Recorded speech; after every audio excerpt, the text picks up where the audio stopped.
मती लोगों ने खत्म कर दिया, जानते ही ना है दिल होता क्या है? मेरे दिल के टुकड़े हजार हुए, एक यहाँ गिरा एक वहां गिरा, 700 बाज रहा है सूत्र का तो बहुत चलोगो।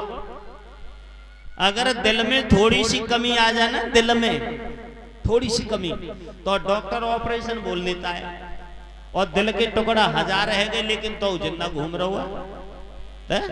गीत सोच समझ, जिस हृदय में केवल और केवल उस परम पिता परमात्मा का वास होता है, ईश्वर का वास हृदय में होता है, परमात्मा हृदय में बसता है। क्यों? क्योंकि रामायण में एक चौपाई आई है, सो मम उर्वासी। कौशल्या ये कहती है सो मम उर्वासी, और कहते हैं हृदय के लिए परमात्मा मेरे हृदय में बसता है, सो मम उर्वासी। उर में रहता है, हृदय में रहता है। अगर आपको फिल्मी गीत गाने की शौक है तो खूब गाओ, कोई मनाही नहीं है, पर गीत ऐसे गाओ सजन रे झूठ मत बोलो, खुदा के पास जाना है। पूरा वेदांत भर दिया इस गीत में, फिल्म का गीत है। सारे जहां से अच्छा हिंदुस्तान हमारा, सारे जहां से अच्छा हिंदुस्तान हमारा फिल्म का गीत है। मेरे देश की धरती सोना उगले उगले हीरा मोती, मेरे देश की धरती, गीत गाओ। अब लोग ये विचार करते हैं कि जब तक हम संगीत न सुन लें तब तक हमारे कान चैन ही न मारते। सुनो, कान बनाए किस लिए? कान भगवान ने किस लिए बनाए? खूब सुनो संगीत। और हम तो कह रहे हैं 24 घंटा संगीत सुनते रहो आप, अगर आपकी सट जाता हो। लेकिन कैसा संगीत सुनना चाहिए? संगीत वो सुनना चाहिए जिस संगीत से हमारे कान पवित्र हो जाएं। पायो जी मैंने राम रतन धन पायो। सुनो संगीत, खूब सुनो। कबीरदास के भजन है, रसखान के सवैया है, मीराबाई के पद है, उनमें आध्यात्मिकता भरी हुई है, खूब सुनो।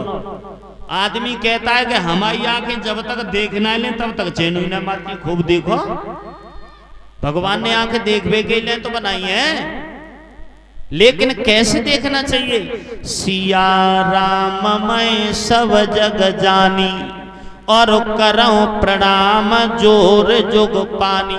सारे संसार को सीताराम में देखना चाहिए। जो हमारे अंदर है वो सामने वाले के अंदर भी परमात्मा का अंश विराजमान है। इस तरह से देखना चाहिए, इस भाव से देखना चाहिए। देखने को कोई मना थोड़ी करता है। बोलो, खूब बोलो, पर भद्र बोलो, मीठा बोलो, मधुर बोलो।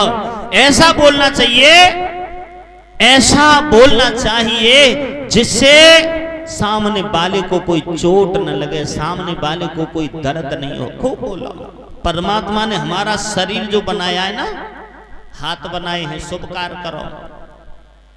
इन हाथों से पाप मत करो, किसी को नाजायज मत सताओ, इसलिए हाथ बनाए हैं। और अगर आप ऐसा करते हो, किसी को नाजायज सताते हो, आपके पैर गलत रास्ता पर जाते हैं, आपकी दृष्टि गलत जाती है, आपके कान गंदा सुनते हैं, आपकी जबान गंदा बोलती है, तो परमात्मा अगले जन्म में आपको वो गंदगी में भेज देगा जो सारी जिंदगी आप गंदगी में पड़े रहना, कोई रोकने वाला नहीं है। पहले ऐसा होता था कि जा जन्म में भरो और अगले जन्म, जा जन्म में करो और अगले जन्म में भरो। लेकिन आज ऐसा नहीं है, आज तो सीधा सीधा है, आज करो कल भरो और परसों मरो। बिल्कुल तैयार है। आज तो जो कर्म करोगे आप, उस कर्म को आपको भुगतना पड़ेगा। बोलो गोविंद भगवान की। 2 लाइन गुनगुना के आगे बढ़ते हैं भगवान कृष्ण के जन्म की तरफ।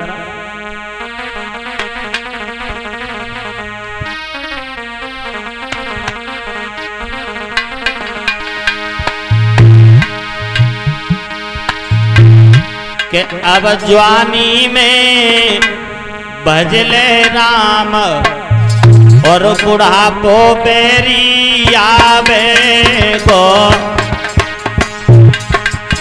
अब जवानी में भजले राम, बुढ़ापो बेरी आवे को।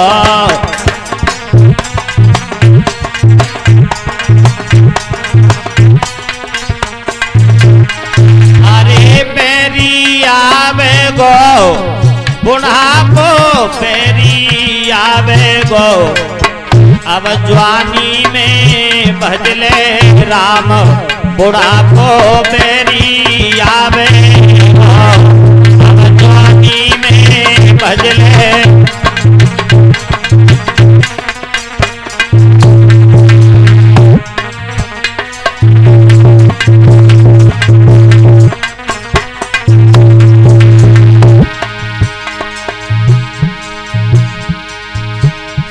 अरे बचपन खेल कूद में खोया, बचपन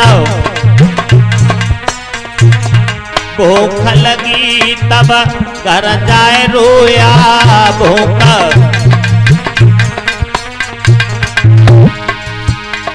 और तेने लियो न प्रभु का नाम, बुढ़ापो बेरी आवे गो,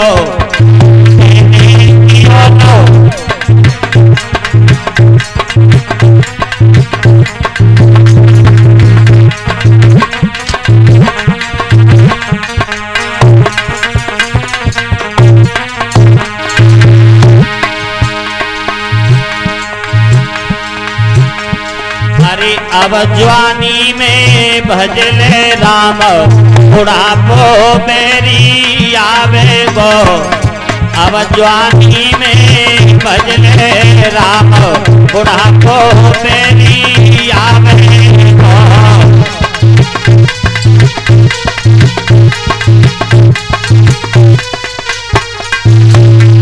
अरे बेरी आवे गो बुढ़ापो बेरी आवे गो, अब जवानी में भजले राम बुढ़ापो बेरी आवे गो।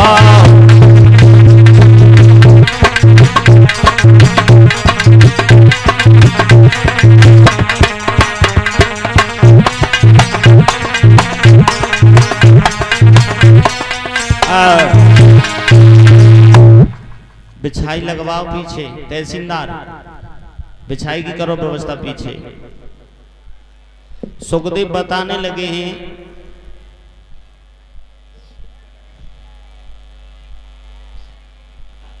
राजा परीक्षित को बताने लगे हैं, अभी आप बड़ी सुंदर कथाओं का आख्यान श्रवण कर रहे थे,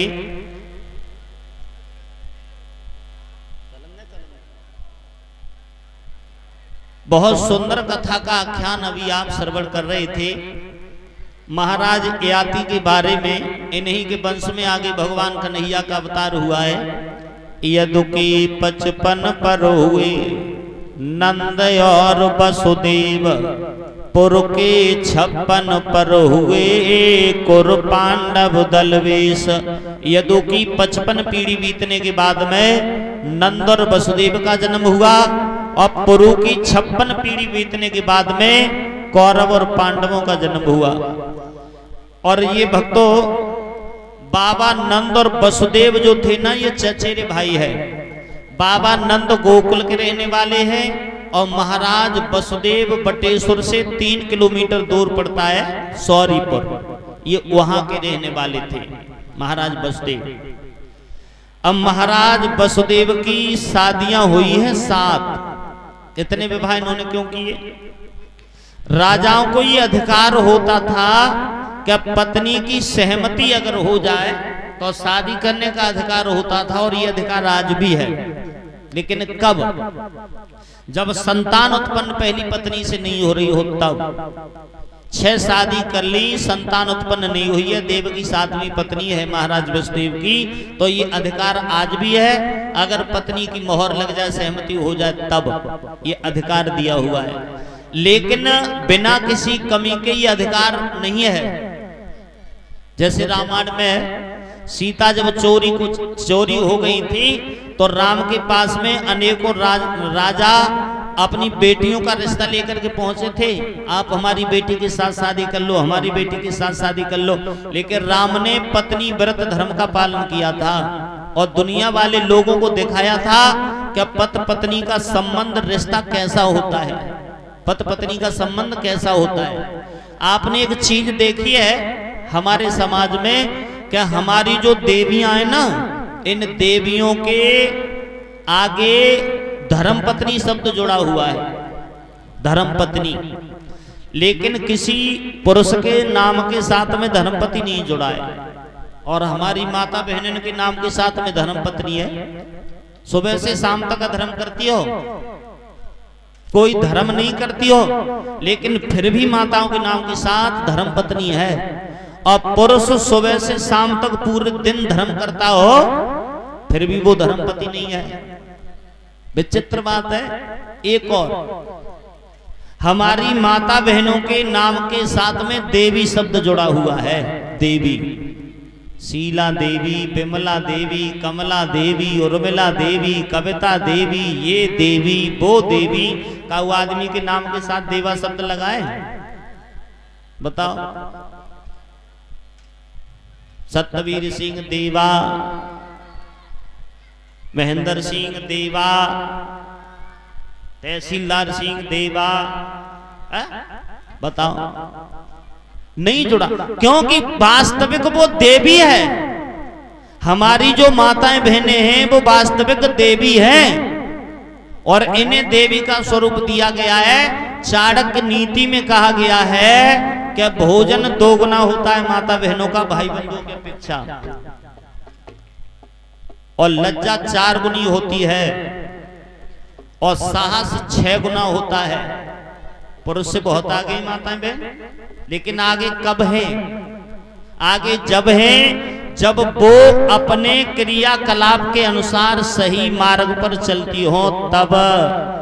वरना सुपड़ खां को नाम कोई कम थोड़ी है, सीता के बराबर ही नाम है। एक बार राम और सीता दोनों बराबर में बैठे थे, तो सीता कह रही है प्रभु श्री राम से मेरा पैर सुंदर है, और राम कह रहे हैं कि तुम्हारे पैर से सीता मेरा पैर सुंदर है। दोनों के पैर बराबर में रखे हैं, सीता के राम के। अब आपस में दोनों विवाद कर रहे हैं। राम कहने लगे लक्ष्मण आते होंगे उनसे फैसला करा लेना। सीता बोली तुम्हारे भैया हैं, मेरी थोड़ी कहेंगे, आपकी बोलेंगे ना। बोले नहीं, लक्ष्मण अन्याय नहीं करेगा, सत्य बात बताएगा। तब तक लक्ष्मण आए, तो लक्ष्मण से राम ने पूछा लक्ष्मण हमारी तुम एक पंचायत कर दो। तो पहले तो लक्ष्मण ने इनकार कर दिया, बड़े भैया राम माफ करना, हम यहाँ पर तुम्हारी पंचायत करने नहीं आए हैं, तुम्हारा आपस का मैटर है, विवाद है, हम तुम्हारी सेवा करने आए हैं, आप खुद करो अपनी पंचायत। बोले छोटी सी बात है, ये बताओ। सीता कह रही है मेरा पैर सुंदर है, और मैं कह रहा हूं मेरा पैर सुंदर है। अब आप बताओ सही सोच करके किसका पैर ज्यादा सुंदर है। तो लक्ष्मण तो बड़े धर्म संकट में पड़ गए। लक्ष्मण सोचने लगे अगर राम को पैर सुंदर बताएं तो माँ सीता नाराज है, और माँ सीता को पैर सुंदर बताएं तो बड़े भैया राम नाराज है। अब बड़े चक्कर में हैं लक्ष्मण। तो सोच विचार करके लक्ष्मण कहने लगे बड़े भैया माफ करना, आपके पैर से ज्यादा सुंदर माँ सीता का पैर ज्यादा सुंदर लग रहा है। अब सीता खुशी के मारे नाचने लगी, और राम थोड़े उदास हो गए। राम उदास हो गए। अब लक्ष्मण विचार करने लगे ये तो बात बड़ी गड़बड़ हो गई। सीता खुशी के मारे नाच रही है, देख ले तुम्हारे भैया हैं, सही फैसला किया है, पैर हमारा ही सुंदर है। तो लक्ष्मण फिर बोले माता जी ज्यादा खुश मत हो ना, तुम्हारा पैर सुंदर है तो कब सुंदर है? जब मेरे बड़े भैया राम का पैर आपके पैर के बराबर में रखा है ना, तो तुम्हारे पैर की कीमत है, वरना अकेला पैर आपका शोभा नहीं देता, दोनों को बराबर कर दिया। बोलो गोविंद भगवान की। तो हमारी जो भारत की आर्ष देवियां हैं, इनकी समाज में प्रतिष्ठा, इनका समाज में सम्मान है, और सम्मान करना चाहिए। मनुस्मृति में लिखा हुआ है यत्र नार्यंत पूजन्ते रमन्ते तत्र देवता। जिस जगह पर नारी की पूजा होती है, नारी का सम्मान होता है, वहां देवता निवास करते हैं। उस घर में देवताओं का वास होता है जहां पर नारी की पूजा सम्मान किया जाता है। बोलो गोविंद भगवान की। और जहां नारी का अनादर होता है, जिस घर में जिस जगह पर, वहां से लक्ष्मी किनारा कर जाती है। ये माताएं बहन लक्ष्मी का स्वरूप है। पर कर्मकांड सही होने चाहिए। स्त्री को अपने गुणों से ही महान माना जाता है।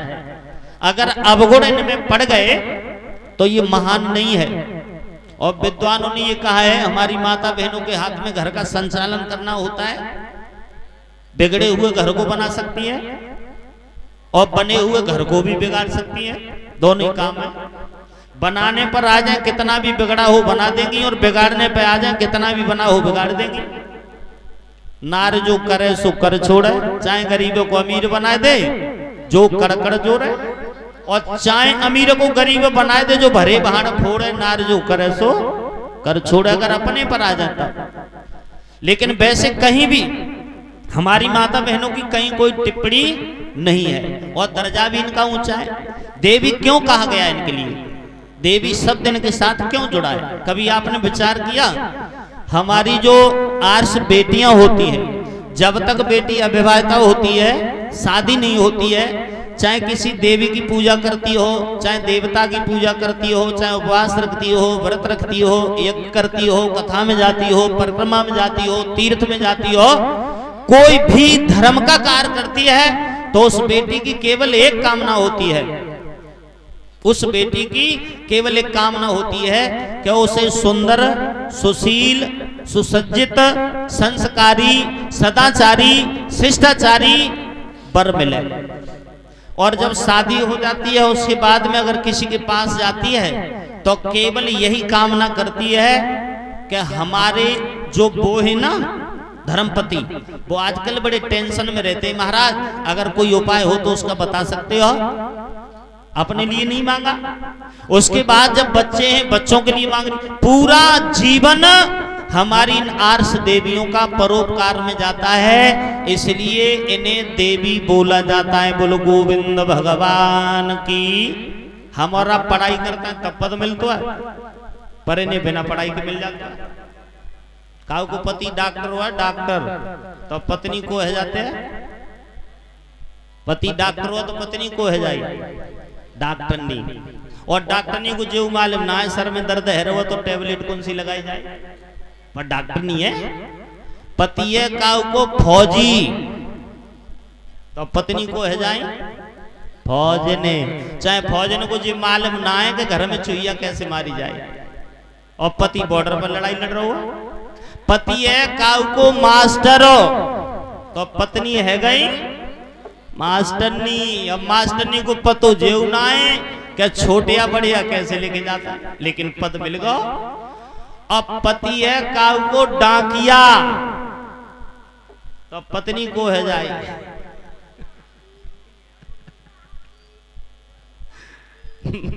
मैंने तो कुछ कही ना है भैया, अब तुम खुद ही विचार करो। ये पद हमारी माता बहनों को बिना पढ़ाई लिखाई के मिल जाता है। बोलो गोविंद भगवान की। महाराज वसुदेव बटेश्वर में रहते हैं, और इधर मथुरा में महाराज उग्रसेन शासन करते हैं, बड़े धर्मात्मा हैं। पत्नी का नाम है पवर रेखा, पर संतान नहीं है, संपत्ति बहुत है। और परमात्मा की ऐसी कृपा है कि परमात्मा सारे सुख किसी को नहीं देता है, कोई न कोई जीवन में मोड़ जरूर लगा देगा। और जिस जीवन में मोड़ नहीं होता है ना भक्तों, वो जीवन जीवन नहीं होता है। दुख कभी और सुख कभी, संसार की ये रीत है। आज जिसकी हार है तो कल उसकी जीत है। कभी दुख है कभी सुख है, न हमेशा दुख रहता है और न हमेशा सुख रहता है। कभी भी जीवन में दुख आ जाए तो भयभीत मत होना, घबराना मत। क्यों? पुराने ग्रंथों को उठा करके पढ़ लेना, दुख हल्का हो जाएगा।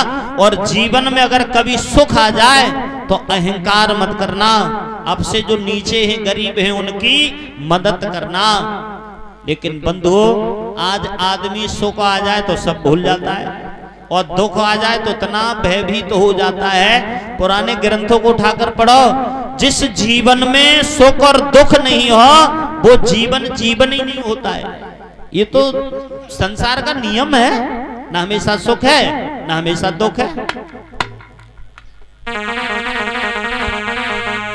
और लिखा है एक विद्वान ने बहुत सुंदर, अरे सुख दुख जीवन मरण और भोग सब परम मनो के। अरे सुख दुख जीवन मरण भोग सब कर्मन के।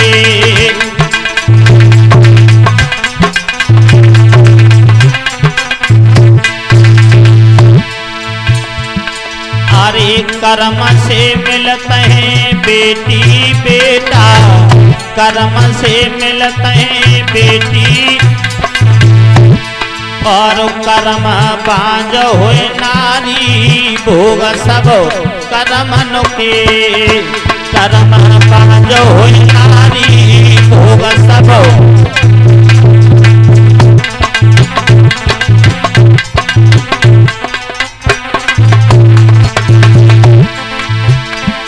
अरे सुख दुख जीवन मरण भोग सब कर्मन के। सुख दुख जीवन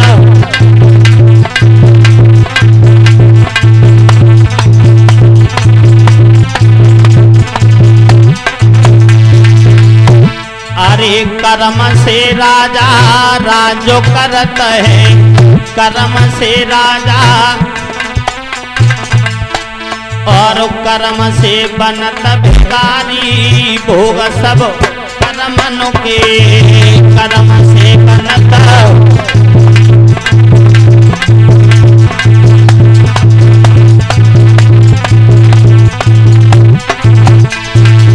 सुख दुख जीवन मरण भोग सब कर्मन के। सुख दुख जीवन मरण भोग सब।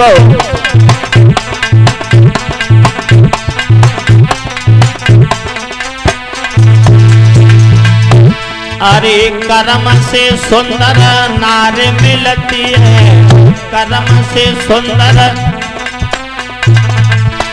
और कर्म से शुद्ध आज्ञाकारी भोग सब कर्मन के। अरे कर्म से शुद्ध आज्ञाकारी भोग सब।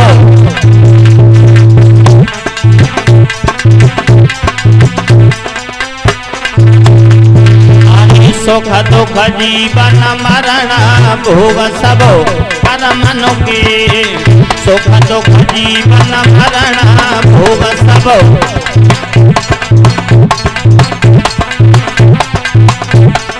हाँ।